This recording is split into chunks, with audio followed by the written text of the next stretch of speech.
आइए मित्रों, नमस्कार। देखते हैं ऑनलाइन परीक्षा में पूछे गए प्रश्न, और ये है आपका 29 दिसंबर 2021 में पूछे गए ऑनलाइन प्रश्नों क्या सीडीपी सेगमेंट। आइए शुरू करते हैं क्वेश्चन नंबर फर्स्ट, फटाफट से। चलिए देखिएगा, कहता है, क्या है क्वेश्चन साहब आपका, child development is divided into which of the following domains. तो चाइल्ड का जो डेवलपमेंट है कितने डोमेन में बांटा गया है, कौन कौन से डोमेन में बांटा गया है। देखिएगा, विकास का क्षेत्र, सबसे पहले दो बातें, आध्यात्मिक नहीं लेना है, स्पिरिचुअल नहीं लेना है। क्या नहीं लेना है? स्पिरिचुअल, आध्यात्मिक। क्या धर्म कर्म के नाम पे दंगे फसाद करवाओगे? हाँ, चलिए। क्या बच्चों को मनोवैज्ञानिक बनाना है, साइकोलॉजिस्ट, मनोवैज्ञानिक बनाना है क्या? अरे साहब, वो तो हम पढ़ते हैं, पढ़ाते हैं ताकि कोई बच्चा बेहतर रूप में दूसरे बच्चों के आंतरिक दशा को, रूप रंग व्यवहार, उसके आंतरिक विचारों को, क्वेश्चन को हल करने का ढंग आदि को समझ सके एक शिक्षक को। इसीलिए तो पेडागोजी पढ़ाई जाती है। क्या साइकोलॉजिस्ट पागल खाने रांची का क्या डॉक्टर बनाना है क्या? मनोविज्ञान का एकदम पप्पा बनाना है क्या? मोटी मोटी पुस्तकें पढ़ा करके आपको कुछ ही सेक्टर की बातें बस बताई गई है। मनोविज्ञान का ज्ञान होना ये बढ़िया है, लेकिन मनोवैज्ञानिक बन जाना, मनोवैज्ञानिक पीएचडी होल्डर साइकोलॉजिस्ट में, ये गलत है। स्पिरिचुअल गया, मनोवैज्ञानिक गया। आइए, गामक अर्थात लर्निंग बाय डूइंग, कुछ करना। मनोवैज्ञानिक, चलिए हटिए, चलिए हटिए। आध्यात्मिक, मनोवैज्ञानिक, चलिए हटा सावन की घटा, और उत्तर लगा। उत्तर क्या मिल गया आपका?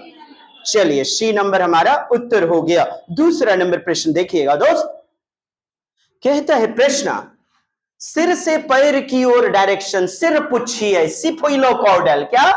सिफिलोकॉर्डल, सिर पुच्छिए दिशा। अब देखिए, ये आपका सिर से पैर डायरेक्ट तो हो गया। सिफिलोकॉर्डल किधर है? सिफिलोकॉर्डल इधर है, सिफिलोकॉर्डल, इसी को शीर्षगामी कहते हैं। शीर्षगामी बच्चे का विकास, क्या हो जाएगा हमारा उत्तर? चलिए, एक नंबर हो गया। चलिए दोस्त, समझ पाए आप? सबसे पहले जन्म के समय बच्चे का मस्तिष्क का विकास होता है, फिर धड़ वगैरह, फिर कमर पे बच्चा बैठता है, फिर घुटने के बल रेंगता है, तब अंत में पैर पर चलना सीखता है। सिर पुच्छिए दिशा में। कैसा? सिर पुच्छिए दिशा में। इसे शीर्षगामी कहते हैं। सिफिलोकॉर्डल को क्या कहते हैं? शीर्षगामी कहते हैं। एक होता है प्रॉक्सिमोडिस्टल। क्या होता है? प्रॉक्सिमोडिस्टल। प्रॉक्सिमोडिस्टल को अधोगामी कहते हैं। प्रॉक्सिमोडिस्टल को, जैसे केंद्र में ताकत आई, फिर धीरे धीरे बाह्य भाग में। Center to outward, center to peripheral, center to periphery, अर्थात केंद्र से बाह्य दिशा में, केंद्र से बाह्य दिशा में। चलिए, यहां तो शीर्षगामी हो गया, बोलता केंद्र से बाह्य दिशा में, तो हम मारते अधोगामी। क्या मार देते? प्रॉक्सिमोडिस्टल। नहीं, यहां उत्तर एक नंबर। तीसरा नंबर देखिएगा, क्या कहता है? थर्ड नंबर क्या है साहब? थर्ड नंबर आपका, राघव जब शिशु था तब उसे माता पिता के स्नेह से वंचित रहना पड़ा। अब देखिए, माता पिता के स्नेह से वंचित रहना पड़ा, क्या दिक्कत है बताइए? आगे चरण में बहुत संवेदनशील अध्यापक मिला, फिर उसे लोगों पे विश्वास करने में परेशानी होती थी। मतलब बचपन में ही, बाल्यावस्था में उसे प्रेम नहीं मिला माता पिता का, वो कुंठित हो जाएगा। क्या हो जाएगा? कुंठित हो जाएगा। सबको ठा ठा ठा के नजर से देखेगा, दूसरे लोग पर भी विश्वास करने में परेशानी होगी, वह जोखिम लेने का साहस नहीं दिखा पाएगा, क्योंकि कभी माता पिता ने उसको दुलार प्यार नहीं किया, केयर टेकिंग बढ़िया से नहीं किया, वंचित रखा। राघव के विषय में विकास का कौन सा मुद्दा, डेवलपमेंट का कौन सा मुद्दा एकदम स्पष्ट से वर्णित होता है, बताइए? आरंभिक यानी शुरुआती दिनों में, आरंभिक बाद के अनुभवों का मुद्दा, आरंभ के समय किया गया वंचित वाला प्रेम बाद में उसके उन अनुभवों से जुड़ के एक मुद्दा बनेगा। नहीं समझे? आइए, early later experiences issue, early later experiences issue. नहीं समझे? आप देखिए साहब, शैशवावस्था यदि बच्चे का केयर नहीं किया आपने, यदि बात करें हरलॉक के आधार पर, बोलिए 2/3 वर्ष से, बोलिए बताइए, बाल्यावस्था की बात करें हम 2/3 वर्ष से कितना भूल गए क्या? रॉस के अनुसार बोलिए 0 से 5/6 वर्ष शैशवावस्था, बोलिए 6 से 12 बाल्यावस्था चाइल्डहुड, बोलिए 12 से 18 वर्ष किशोरावस्था एडोलसेंस, एडोलसेंस, बोलिए 18 से 25 एडल्टहुड युवावस्था, क्या एडल्टहुड, आगे बढ़िए प्रौढ़ावस्था, प्रौढ़ावस्था, आगे बढ़िए 55-60 से आके ऊपर ओल्डनेस, वृद्धावस्था, क्या हो जाएगा? वृद्धावस्था। बात करें हरलॉक की यदि, तो 0 से 14 दिन सेंसरी मोटर स्टेज मानते हैं, 0 से 14 दिन यानी 2 सप्ताह तक। यदि बात करें आगे हम, तो 15वें दिन से 3 वर्ष तक, 15वें दिन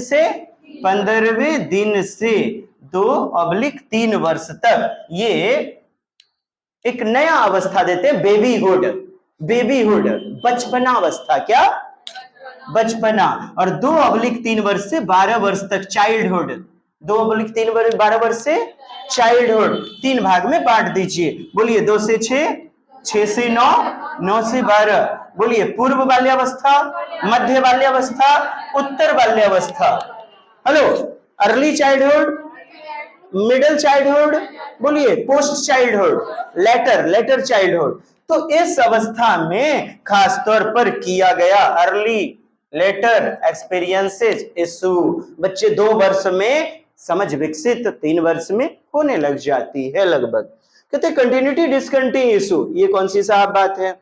निरंतरता और निरंतर, प्रकृति पालन पोषण का मुद्दा, एक रूपता व्यक्तिकता का मुद्दा।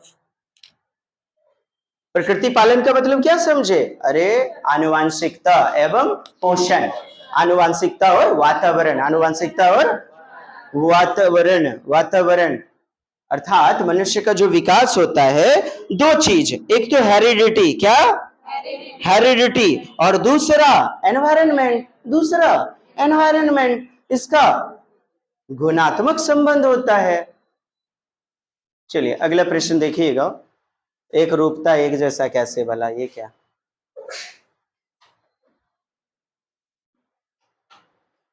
फोर नंबर आपका प्रश्न, वह खेल जो बच्चों को दूसरों के विचार, क्या कह दिया? दूसरों के विचार, विश्वास, भावनाओं को समझने में सहायक होता है, क्या कहलाता है?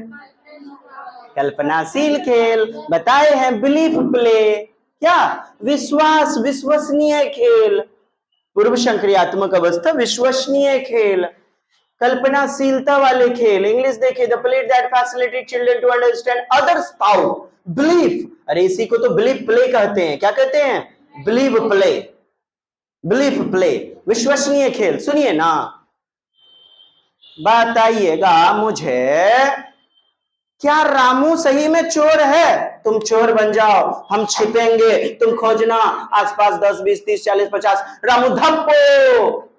अरे हम एक मान देते हैं, चोर सिपाही वजीर आदि देखते होंगे आप, 4 गो पुर्जा फाड़ लिया, उसमें नंबर लिख दिया, क्या सही में वो वास्तविक चीजें हैं? अरे विश्वसनीय खेल हैं, कैसे?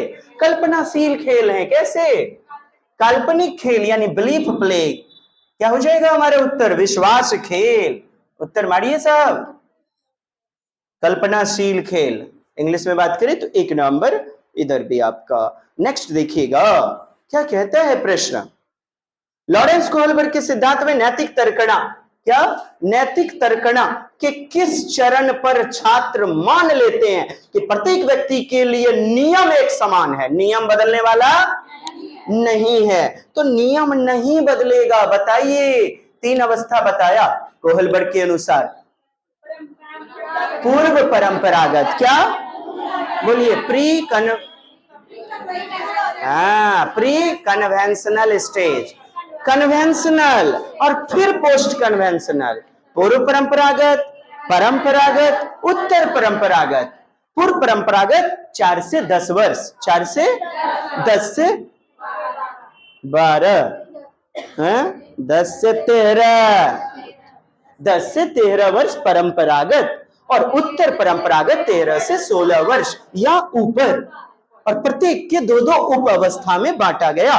पहला सापेक्षतावादी उन्मुखता सिद्धांत और उसका दंड एवं अनुशासन, फिर दूसरा वाला अच्छा लड़की अच्छी लड़की लड़का, और कानून एवं क्रम, यानी नियम अटल हैं, नियम नहीं बदलेंगे, कानून एवं क्रम बोले तो सामाजिक क्रम को बनाए रखने का अभिविन्यास, social order maintaining orientation, social order maintaining orientation बताया है हमने ना, इसी को हमने नाम बताया हुआ था, आप इस नाम से भी याद रख लीजिए, सोशल ऑर्डर। उसमें आपको प्रश्न में हमने बताया था, इसका नाम है लॉ एंड ऑर्डर ओरिएंटेशन। क्या नाम है?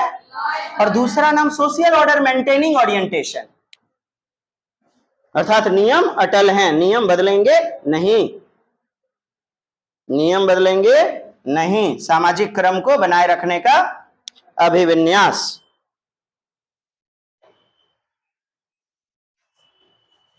चलिए देखिएगा, आ गया आपका प्रश्न, केंद्रीकरण, विकेंद्रण।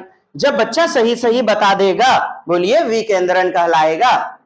जब बच्चा 2 बर्तन में कह देगा समान पानी है, या बता पाएगा 2 बर्तन, एक चौड़ा पेंदा वाला, एक लंबे मुंह वाला, यदि सही बताएगा बोलिएगा विकेंद्रण है। क्या है? डिसेंट्रेशन। क्या है? तीसरी अवस्था में है जीन प्याजे के, किसमें?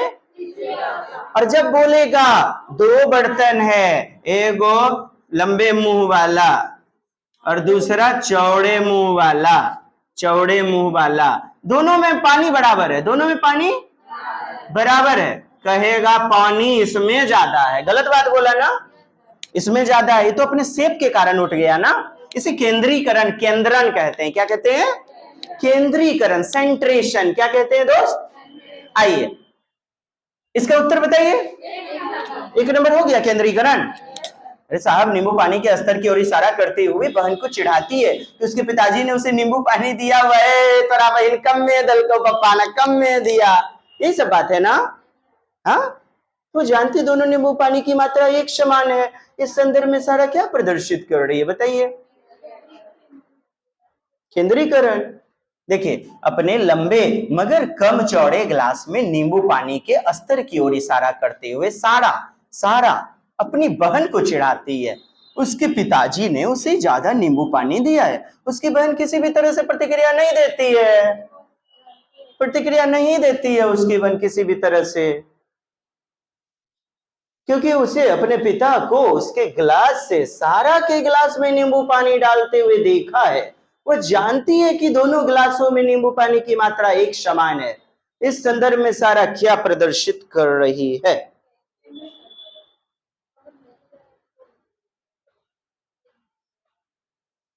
सेंट्रेशन। चलिए आगे बढ़ा जाए। अगला प्रश्न क्या है? 7 नंबर होगा। चलिए देखिए और बताइए फटाफट, क्या है प्रश्न? अकॉर्डिंग टू पियाजे, पियाजे के अनुसार कहा जा रहा है, during which period development does the child begin to use symbols, symbolic play. Symbolic play क्या बताया था हमने? बताइए। हो जाएगा प्री ऑपरेशनल, 2 से 7 वर्ष। अरे 0 से 2 वर्ष, 2 से 7, 7 से 11, 11 से 15, हो गया प्री ऑपरेशनल। यानी विश्वसनीय खेल। कैसा खेल? प्रतीकों पर आधारित खेल, प्रतीक चिन्हों पर आधारित विश्वास खेल, काल्पनिक खेल, पूर्व संक्रियात्मक की बातें हैं 1 नंबर। आगे देखिए फटाफट बताइए। Aman is trying to fix the pieces of puzzle, कोई पजल को सुलझा रही है, ठीक है, अमन सुलझा रहा है, तो कहता है स्ट्रगलिंग, स्ट्रगल कर रहा है फिट करने में, तो हिंट दे दिया, मम्मी ने क्या दे दिया? Hint. Mother provides hints and cues, तो हो गया स्कैफोल्डिंग। अरे संकेत एवं इशारे क्या बताया है हमने, इसके फोल्डिंग है। ढांचा निर्माण, पार निर्माण यानी आधारभूत सहायता, आधारभूत मदद इसको कहते हैं। इसके फोल्डिंग, इसके फोल्ड दे देना, हो जाएगा। वाइगोत्स्की के अनुसार कहा जा रहा है। हिंदी में देख लीजिए प्रश्न को। मैंने पहली टुकड़ों को ठीक से नहीं हल पा रहा, कहता है कि माँ ने उसको संकेत प्रदान किया, संकेत इशारे। वाइगोत्स्की के अनुसार इसी को तो कहते हैं पार निर्माण, ढांचा निर्माण, आधारभूत सहायता। जब आप क्वेश्चन बना रहे हैं, जब नहीं हो पा रहा है, बन पा रहा है, शिक्षक ने थोड़ी मदद दे दी, संकेत एवं इशारे। देखिएगा, in Vygotsky's theory assisted discovery is aided by, discovery अर्थात खोज, अन्वेषण।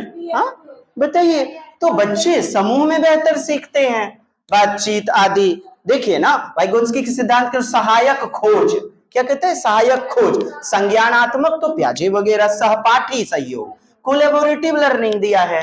हाँ बच्चे, अरे क्या दिया पियाजे ने, पियाजे ने कहा सोशियो कल्चरल इंटरेक्शन। क्या थ्योरी दिया, सोशियो कल्चरल यानी सामाजिक सांस्कृतिक अंतःक्रिया।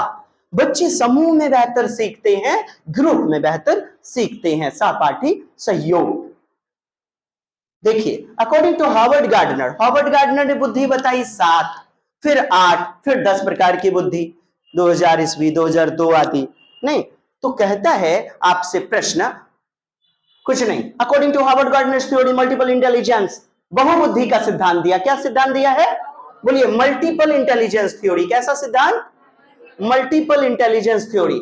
While of the following term applied to the ability to perceive the visual world, ये दिखाई जो दे रही है वो world accurately, and to perform transformation on one's initial perception, once यानी किसी के इनिशियल आंतरिक प्रारंभिक परसेप्शन के अनुभव को। अब देखिए, कहता है इस वर्ल्ड, ये जो संसार आदि है, बॉडीली, बोलिए शारीरिक गतिक बुद्धि, बोलिए स्थानिक बुद्धि, बोलिए तार्किक गणितीय बुद्धि, बोलिए इंट्रापर्सनल अंतर व्यक्तिक बुद्धि। क्या, चलिए, हार्वर्ड गार्डनर के बहुआयामी बुद्धि के सिद्धांत के अनुसार निम्न में किसका प्रयोग, दृष्टि जगत, क्या कहता है, दृष्टिगत जगत को सही तरह से अनुभव करने की योग्यता, अपने आरंभिक अनुभवों में परिवर्तन लाने की योग्यता। आरंभिक अनुभव, दृष्टि जगत को देखा, मैं जो भी जानता था मैंने उसे बदला, मतलब दृष्टि जगत को देख करके। बताइए उत्तर।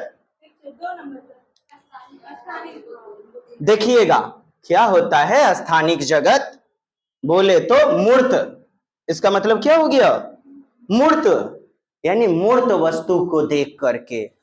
वैसे व्यक्ति जिनके लिए स्थान मायने रखता है, बोलिए मूर्तिकार, मुंह के जगह मुंह लगाएगा, पेट के जगह पेट, पैर के जगह पैर। कभी आपने उनके स्थान को, ऑर्डर को चेंज करते नहीं देखा होगा।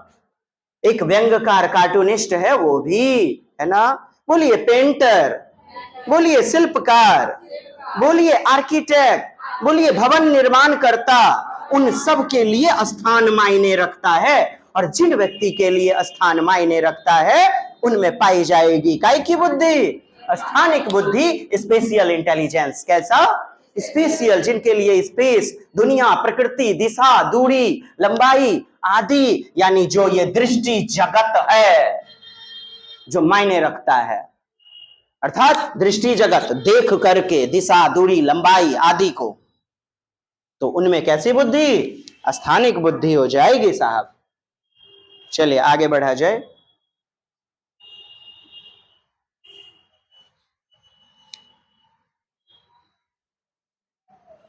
देखिएगा, आपसे प्रश्न बोला जा रहा है, हेतल घर में गुजराती बोलती है, ठीक, इस भाषा को पढ़ने और लिखने में उसका प्रवाह है, फ्लुएंसी है, हाँ लचीलापन है।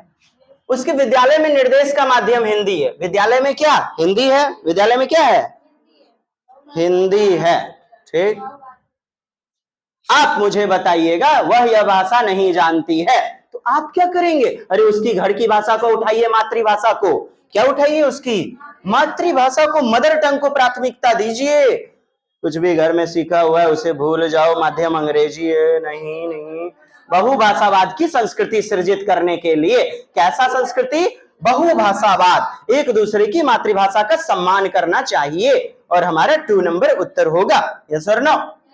नहीं समझे? आइए 2 number, all children should be encouraged to respect each others native language to create a culture of multilanguage. बहुभाषावाद को सम्मान दीजिए, यानी उनकी मातृभाषा, कोई केरल से आ गया मलयालम बोल रहा है तो आप उसे बोलने दीजिए मलयालम में साहब, धीरे धीरे वातावरण में ढलने दीजिए उसे। कहता है प्रश्न, जेंडर इज, जेंडर क्या है, लिंग क्या है? कितना number? 3 number, ascribed by social structure, सामाजिक संरचना है। क्या है? अरे यारा, जन्म लेता है कोई शिशु, कोई बालक, कोई बालिका। देखिए जेंडर सामाजिक संरचना है, आनुवांशिक या जैविक संरचना नहीं, ये भी नहीं, ये भी नहीं, जैविक संरचना, बायोलॉजिकल नहीं। क्यों? समझिएगा, हेलो हेलो, समझिएगा समझिएगा, प्लीज ट्राई टू अंडरस्टैंड। हमारा कुसमायोजित समाज, मुन्ना पापा फिर वो लड़की हो गया, 2 वर्ष 3 वर्ष की बच्ची बड़ी हुई नहीं, उसे अभी तक नहीं पता कि मैं एक लड़की हूं। लिंग के आधार पर, बायोलॉजिकल के आधार पर जो कहते हैं, वो जो लड़का जन्म लेता है उसे वो अबोध को क्या पता कि मैं लड़का हूं, हाँ, या मैं लड़की हूं। वो तो हमारा समाज 10 बार 20 बार बोलता है लड़की, पार्टी मनाता है, ब्लैंक चेक ढाकर पैदा लिया है, और लड़की पैदा हुआ है एकदम। ये गलत सोच, उनको यह नहीं पता कि वो लक्ष्मी का स्वरूप है और औकात उनकी ही रहती है लड़की पाने की ईश्वर से, जिनके जो दयावान, गुणशील, अर्थात दिल का राजा होता है। निकम्मों और भिखारी के घर में क्या खाक लक्ष्मी आएगी? तो ये तो हो गया बाहरी जीवन का बात। लेकिन मैं समझा रहा था, गे कजली, अरे बेटी 6 बज गया, आजो घर आजो, समाज बहुत खराब है, ऊंच नीच कुछ हो जाएगा। हमारा समाज ही उसे लड़की होना बताता है बार बार अपने व्यवहार और क्रियाओं के माध्यम से। यानी समाज ने किया संरचना, सोशल कंस्ट्रक्ट। क्या किया? सामाजिक संरचना, सोशल कंस्ट्रक्ट। इसीलिए यह सोशल कंस्ट्रक्शन है लिंग, gender. Gender is social structure, social construction, यानी समाज के द्वारा पैदा किया पैटर्न। चलिए बताइएगा, आपको दिया गया एसर्शन, क्या दिया गया है? एसर्शन माने कथन, और कहेगा रीजन, इस पर लागू हो रहा है कि नहीं हो रहा है? हाँ बोलिएगा, व्याख्या, तर्क। आइए, assertion A, diverse modes of assessment and education should be used by a teacher, यानी अलग अलग प्रकार के साधन का प्रयोग टीचर को करना चाहिए। कहता है reason B, the purpose of अलग अलग प्रयोग करना चाहिए ना? बताइए, diverse modes, hello, diverse modes, अलग अलग संसाधन का प्रयोग करना चाहिए ना? आपकी कक्षा में अलग अलग बुद्धि लब्धि के बालक होंगे साहब, करना चाहिए, TLM अलग अलग। Reason B, the purpose of evaluation is so segregate, segregate कहता है अलग करना, सैग्रीगेट पृथक करना। द वेल परफॉर्मिंग स्टूडेंट, जो अच्छा प्रदर्शन किए उनको अलग कर दो, और रेस्ट जो बच गया, जो रेस्ट ऑफ द क्लास, बाकी बच्चों को अलग कर देना। क्या यह लक्ष्य होता है? जी नहीं, गलत। देखिएगा, तो कहता है A is true but R is false. 3 number हो जाएगा हमारा उत्तर। यही तो है, अध्यापक के द्वारा आकलन और मूल्यांकन के विविध तरीके का इस्तेमाल किया जाना, अलग अलग तरीका, कभी लिखित परीक्षा, कभी इंटरव्यू, साक्षात्कार परीक्षा, कभी चित्र प्रदर्शनी के माध्यम से, अलग अलग तरीका। जहां विविध मिल गया उत्तर। मूल्यांकन का उद्देश्य अच्छा निष्पादन करने वाले विद्यार्थी को शेष कक्षा से अलग करना। क्या यही लक्ष्य है? गलत है दोस्त। और हमारा उत्तर क्या हो गया? ए सही, और कौन गलत हो गया? ए सही और आर गलत हो गया। 3 नंबर। आइए आगे बढ़िएगा। क्या है प्रश्न? Which of the following is not a characteristics of progressive classroom? प्रगतिशील कक्षा। कैसा? बोलिए, प्रगतिशील कक्षा। बच्चे का चहुमुखी विकास हो, बच्चा स्कॉलस्टिक, को स्कॉलस्टिक। बोलिए, करिकुलर, को करिकुलर, शैक्षिक, गैर शैक्षिक। शैक्षिक यानी करिकुलर, स्कॉलस्टिक मतलब पढ़ाई लिखाई वाले क्षेत्र में अव्वल हो, अच्छा हो। और को करिकुलर खेल कूद, ललित कला, नुक्कड़ नाटक, एनसीसी, एनएसएस सब में बेहतरीन हो, यानी तभी तो होगा बच्चे का, बोलिए, ऑल ओवर डेवलपमेंट। कैसा विकास? चहुमुखी, सर्वांगीण विकास। कैसा विकास? बच्चे सक्रिय रूप में जब भागीदार होंगे, बच्चे सक्रिय रूप में जब भागीदारिता को निभाएंगे, समझेंगे। हमारा 1 नंबर उत्तर मिल रहा है क्या? ये तो नहीं पूछ रहा है ना, ये तो पॉजिटिव है। लचीला समूह, सही बात है। गतिशील अध्यापक, अध्यापक कैसा? गतिशील, जिस बच्चे को नहीं समझ में आ रहा है एकदम उसको उस हिसाब से समझा रहे हैं। गतिशील है, बोले तो एक्टिव है। कैसे हैं? फ्लेक्सिबल। ये देखिए, मोबाइल टीचर, अर्थात सीट पे जा जा करके देख रहे हैं, बाबू तुम समझा, ए बाबूनी समझे कि नहीं समझे। मोबाइल ऐसा नहीं आ गए बोर्ड पर बस, अरे मोबाइल वो घूम घूम के देख रहे हैं बच्चों को। तो गतिशील होना चाहिए, क्या नहीं होना चाहिए? दंड आधारित, focus on reward and punishment. और 4 नंबर हमारा गलत हो जाएगा, यही उत्तर हो जाएगा। यस और नो बताइए, यही गलत होगा कि नहीं? Focus on rewards and punishment. आगे बताइएगा फटाक से 15 number question. Rashi tried a new method to assist children's understanding. मूल्यांकन करने के लिए बच्चों को एक नए कॉन्सेप्ट का करती है, ठीक है। राशि ने बच्चों की अवधारणा के प्रति समझ का आकलन करने के लिए एक नई विधि का प्रयोग किया। क्या किया? उसने बच्चों से कहा कि वे एक उत्तर के लिए जितना संभव हो अधिक से अधिक प्रश्न बनाएं। शिक्षण अधिगम का यह अप्रोच उपागम क्या होगा? बच्चों से कहा ना कि अधिक से अधिक प्रश्न वगैरह, नई विधि बच्चों को सिखा दिया। अब आप भी क्वेश्चन एराइज कीजिए। चाइल्ड सेंटर्ड है, क्या है दोस्त? चाइल्ड सेंटर्ड हो जाएगा। पाठ्य पुस्तक केंद्रित नहीं, उपदेश देना जी नहीं, कंठस्थ करना जी नहीं। देखिए फटाफट थोड़ा सा देखिए, गाड़ी आगे बढ़ाइए फटाफट से। तो कहता है एक समावेशी कक्षा में, कैसा? बोलिए, इंक्लूसिव क्लासरूम, जॉन डीवी जो दिया है। कोलैबोरेटिव प्रणाली, कैसा? कोलैबोरेटिव, सहयोगात्मक, एक दूसरे के सहयोग से आदि प्रणाली, सहयोजक, सहयोग करना। अधिगम, पॉजिटिव चुन लीजिए ना। हतोत्साहित निगेटिव है, डिस्कवरेज, बच्चे को डिस्कवरेज नहीं करना है, सक्रियता से प्रोत्साहित करना चाहिए। क्या करना चाहिए? रूढ़िबद्ध, शुरू से जो चला आ रहा है एकदम नहीं, बिल्कुल नहीं। कहते हैं अध्यापक को अपनी कक्षा में सुविधा वंचित वर्ग से आने वाले बच्चे के लिए क्या करना चाहिए? अरे उनका सम्मान कीजिए, योग्यता आधारित समूह बनाइए, सहयोगात्मक समूह बनाने चाहिए जो अधिगम के यानी बढ़ाने में, अधिगम को बढ़ाने के लिए समूह विविधता का इस्तेमाल कर सके। उत्तर बताइए, मिल गया? सहयोगात्मक समूह, कोलैबोरेटिव वाला, विद्यार्थी से अतिरिक्त बाहर जी नहीं। चलिए आगे देखिएगा, क्या पूछ लिया? एडीएसडी, बोलिए, attention deficit hyper active disorder.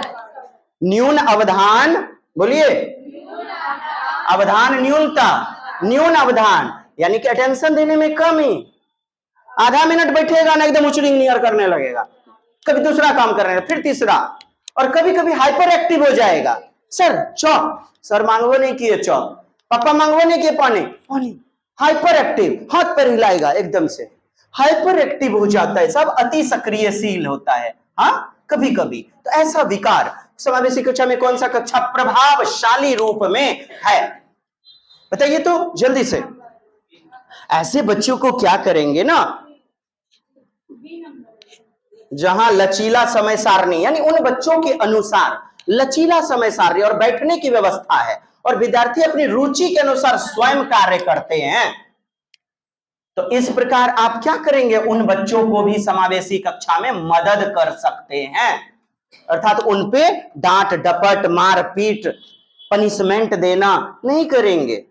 उच्च संरचना कक्षा जी नहीं, सबका सम्मान करना है। समावेशी कक्षा में विद्यार्थी पूरे समय निर्धारित सीट पर है। देखिए क्या कह रहा है, बैठने का मैडम निर्धारित सीट, कैसा सीट?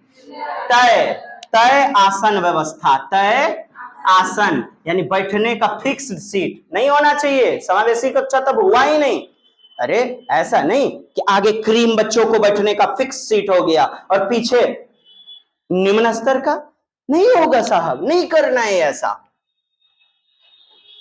आगे देखिएगा, कहता है what kind of intelligence is possessed by people who think more divergently, कहता है सृजनात्मक रूप से देन अदर्स, हाँ, इन अ नोवेल सिचुएशन।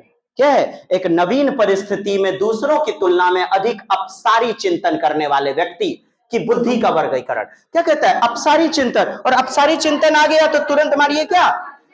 सृजनात्मकता, क्रिएटिविटी। क्या हो जाएगा? Creative intelligence. कोई दिक्कत नहीं। आइए देखिएगा, वह छात्र जिन्हें पठन वैफल्य डिसलेक्सिया है, क्या है? उन्हें मुख्यतः किसमें दिक्कत आएगी? अब देखिए, जो बच्चा पढ़ने में दिक्कत है, जिस बच्चे को पहले पढ़ रहे हैं तो पढ़ने में दिक्कत आई तो आगे चल के लिखने में दिक्कत आएगी सामान्यतया। तो पढ़ने व लिखने दोनों में दिक्कत, चित्र बनाना सुनने में जी नहीं। इंग्लिश में आपको दिखा दूं, dyslexia is associated by primary with difficulty, कहता है रीडिंग एंड राइटिंग। तो मेन तो रीडिंग होता है, और हमने क्लास में बताया था रीडिंग में दिक्कत आ रही है साहब, तो आपको ऑप्शन में यदि राइटिंग मिल जाए तो मार देना है। इसे दिन के लिए हमने बताया था। Which of the following statement is correct? तो कौन सा करेक्ट है? वाह, बहुत अच्छी बात है। Children are born to be like scientific investigation, बहुत बढ़िया, जबरदस्त। अर्थात खोजी होते हैं, खोजी। कभी मोबाइल पानी में डाल देगा, कभी खिलौना तोड़ देगा, हाँ, नन्हे अन्वेषक, खोजी। चिल्ड्रन आर एक्टिव एक्सप्लोरर, यानी सक्रिय ज्ञान निर्माता, ज्ञान वातावरण में खोज करता, वातावरण में सक्रिय ज्ञान खोज करता। सही बात है। चिल्ड्रन थिंक लाइक एडल्ट्स, बड़ों की तरह सोचते हैं। ओनली लेसर देन देम, बोले उनसे कम कहता है। Children are born to construct, यानी ज्ञान का निर्माण, मीनिंग ऑफ देयर एनवायरनमेंट, अपने वातावरण से क्रिया करके करते हैं। सोशल इंटरेक्टिव, सही है ना? 1 2 4, 1 2 और 4 किधर है? 1 2 4, आपका 3 नंबर। नहीं समझे? देखिएगा, बच्चों के बारे में कथन में कौन सा सही है? कौन सा सही है? बच्चे वैज्ञानिक शोधकर्ता, नन्हे अन्वेषक बनने के लिए पैदा होते हैं। जीन प्याजे, बच्चे पर्यावरण के सक्रिय अन्वेषण, खोजी। बच्चे सामाजिक अंतःक्रिया द्वारा अपने परिवेश से अर्थ सृजत करते हैं। कहते वयस्कों की तरह सोचते हैं, सिर्फ उनसे कम।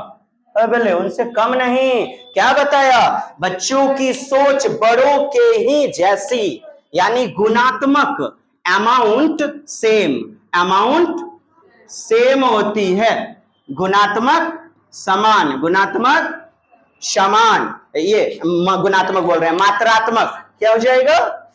बोलिए, क्वांटिटेटिव, क्वांटिटेटिव क्या बोलिएगा?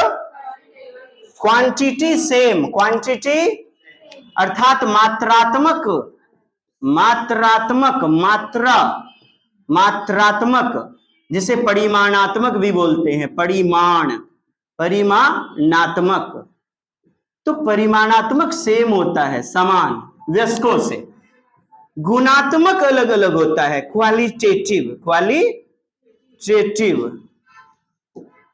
क्वालिटेटिव अर्थात गुणात्मक, यानी उनका चिंतन का तरीका अलग होता है। चिंतन का तरीका,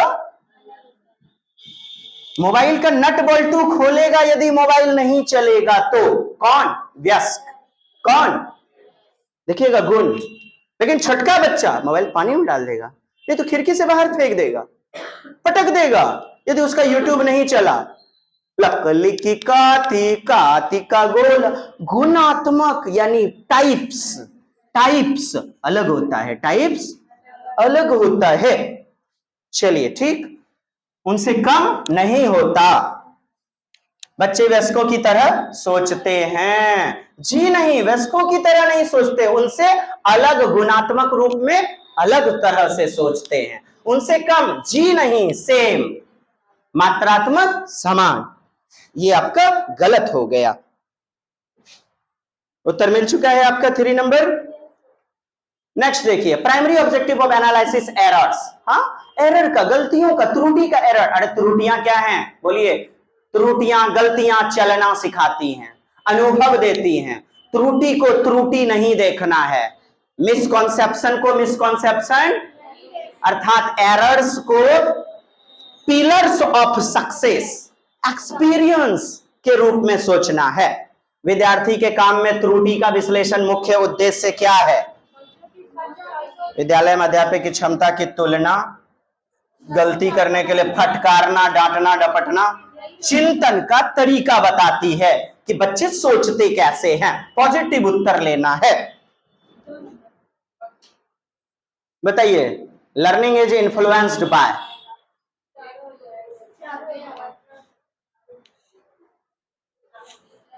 सोशियो कल्चर, साइकोलॉजिकल फैक्टर, मनोवैज्ञानिक तरीके से कारक। लर्निंग इज इन्फ्लुएंस्ड बाय, पढ़ाई में हम प्रयोग करते हैं किसका? साइकोलॉजी का करते हैं। सोशियो कल्चरल फैक्टर, सामाजिक सांस्कृतिक अंतःक्रिया। School related factor, school related भी होता है, टीचर रिलेटेड भी होता है। क्या चारों हो जाएगा हमारा उत्तर? देखिए,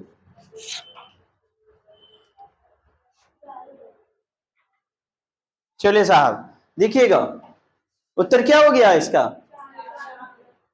चारों हो जाएगा। नहीं, मनोवैज्ञानिक कारकों से अधिगम किसके द्वारा प्रभावित होता है? जैसा साइकोलॉजिकल फैक्टर होगा उसके द्वारा भी तो अफेक्ट करेगा। जैसा समाज है, संस्कृति है, उसके द्वारा। विद्यालय से भी संबंधित, विद्यालय में जैसा एकदम शिक्षक का रवैया है, व्यवहार है, बर्ताव है, उस आधार पे अध्यापक भी क्या हो जाएगा? सभी हो जाएगा। क्या दिक्कत है डियर? आ जाइए अगला देख लीजिए क्वेश्चन। तो एकदम मिल गया, सोशल कंस्ट्रक्ट। आपका उत्तर मिल चुका है,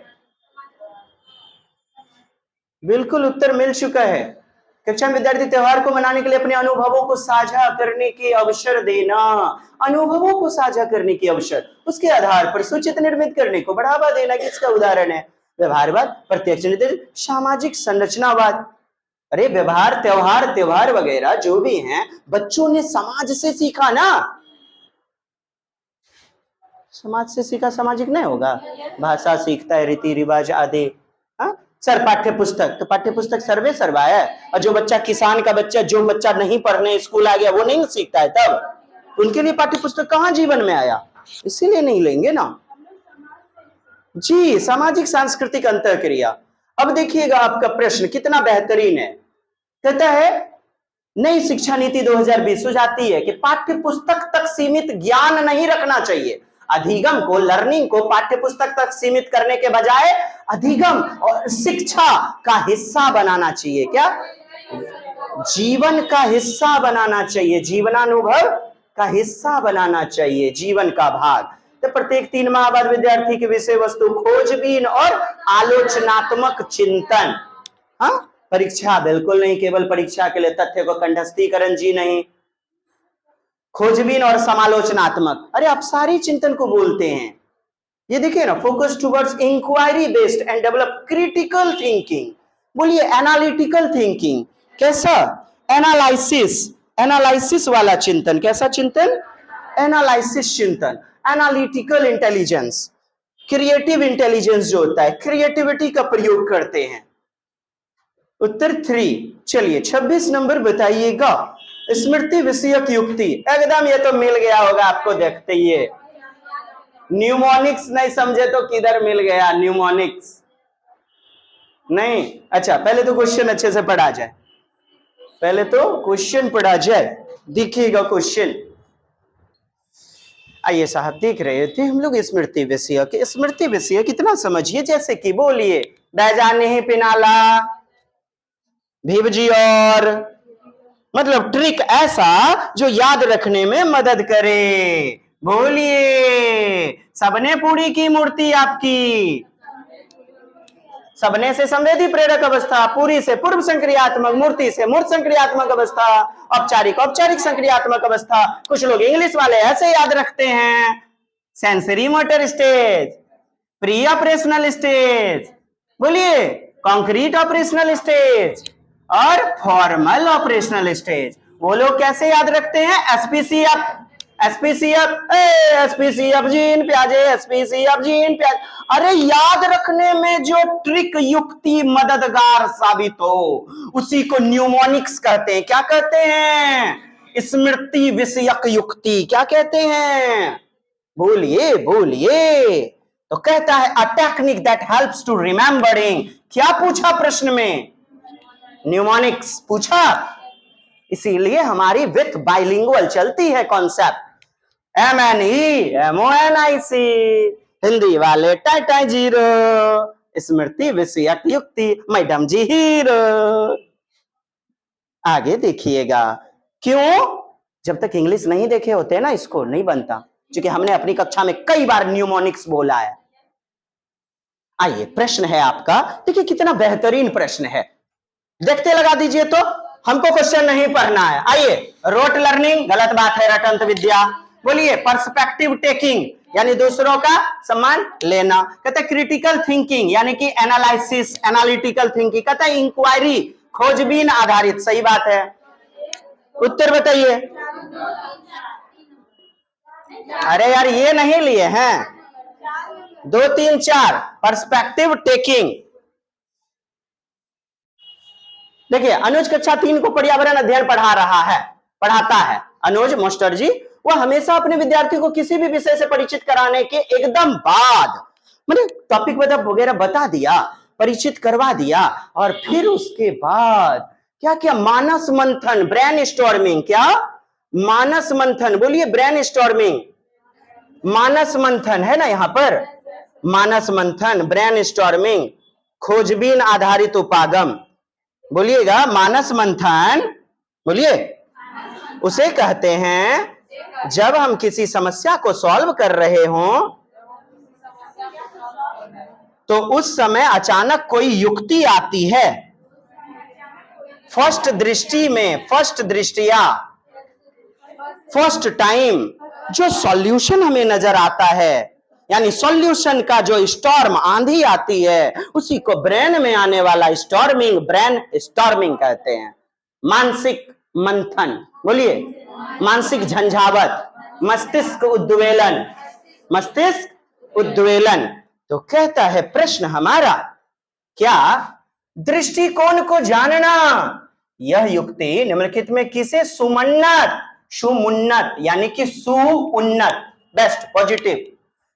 अनुज कक्षा 3 को पर्यावरण अध्ययन पढ़ाता है, वह हमेशा अपने विद्यार्थी को किसी भी विषय से परिचित कराने के एकदम बाद मानस मंथन करवाता है कि सोचो सोचो, अरे सोचो सोचो क्या होगा, कैसे वर्षा आता है, बताओ बताओ बताओ, ये सूरज चांद सितारे किसने बनाया, सोचो सोचो।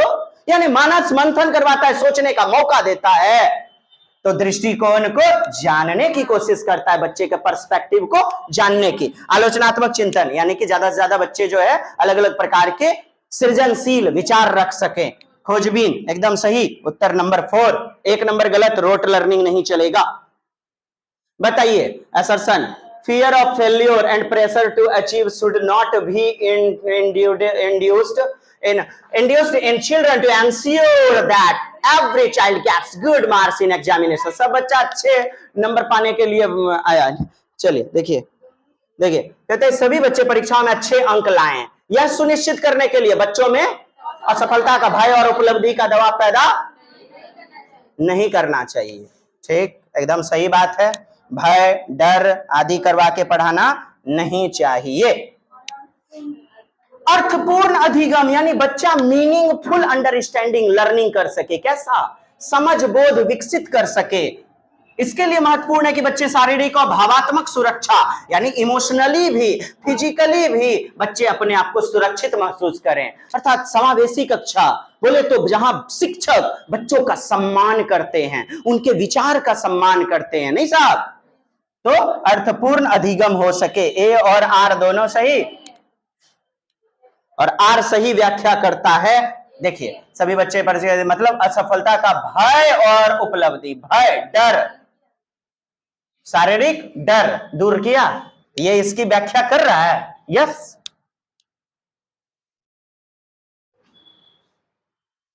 ट्वेंटी 9 नंबर क्वेश्चन, एक विद्यार्थी अलीजा जिसका नियंत्रण केंद्र आंतरिक है, क्या है, इंटरनल। अब सुनिएगा, पुरस्कार दे रहे हैं, बोलिए एक्सटर्नल मोटिवेशन, बोलिए मारपीट, बोलिए एक्सटर्नल, बोलिए मैं तो पढ़ूंगा, आंतरिक मोटिवेशन, बोलिए मुझे जीवन में कुछ करना है, एक बाप बेटा की, एक बाप की औलाद नहीं, यदि मैंने जीवन में डीएम बनकर नहीं दिखाया। बोलिए इंट्रिंसिक मोटिवेशन, इंटरनल मोटिवेशन, आंतरिक उत्तेजना, आंतरिक अभिप्रेरणा। कुछ समझ में आई बात? ले लीजिए गिफ्ट कलम, बोलिए एक्सट्रिंसिक, एक्सट्रिंसिक मोटिवेशन क्या? चलिए अब तो आप बहुत ही समझदार हो गए हैं, मार दीजिए उत्तर। हर लैक ऑफ एबिलिटी यानी योग्यता में कमी। Aliza whose locus, locus of control is internal, would attribute her failure in examination to.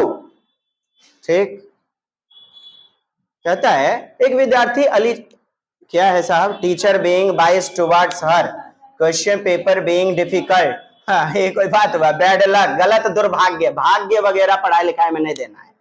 कहता है being difficult, question paper difficult था, नहीं जी, यही मारिएगा।